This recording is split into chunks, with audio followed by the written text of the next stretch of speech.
We started with grainy images of two men in baseball caps, and now we're beginning to paint a far more vivid portrait of the suspects in the Boston Marathon bombing. Two brothers, one dead, one alive, or I should say still at large even. The Tsarnaevs are from a Russian region near Chechnya and have been in America for about a decade, according to their uncle, Ruslan Tsarnaev. He spoke to reporters this morning about his nephews.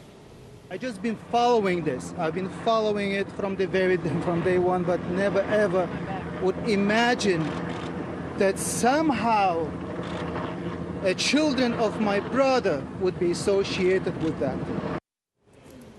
Tamerlan Tsarnaev, a 26-year-old who had been known to the FBI as suspect number one, is dead. He practiced martial arts and was an amateur boxer. Bloomberg News spoke earlier to a former acquaintance, John Kay, who sparred with Tamerlan at the gym.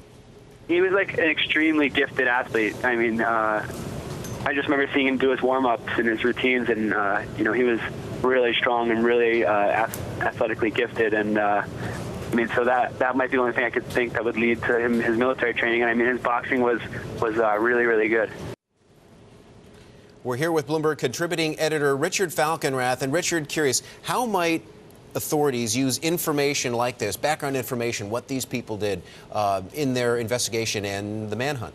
Well, I'll tell you, I take two things away from the two facts that you just presented. The first is his time as a boxer. He was a very successful boxer. That means that he is a purposeful individual, capable of operating effectively under stress while competing, and very disciplined. And that makes him attractive from an al-Qaeda recruitment perspective, or the recruitment by anyone. And the second is he had clean travel paperwork to come and go from the country. Also something that we know terrorist recruiters look for. So while we have no evidence... And by the way, named an American citizen less than a year ago. Which helps even more. So while we have no evidence at this time that they are part of a larger international conspiracy, this individual, Tamerlan, presents the profile of someone we know they would like to recruit. But, you know, the one thing that we haven't heard is a group coming out and taking responsibility, right? We haven't heard from al-Qaeda, and that's typical that you do. Well, it was certainly typical in the pre-drone era, but the times are different. And now there's a relentless offensive action against international terrorist networks, where we now do something we didn't do a decade ago,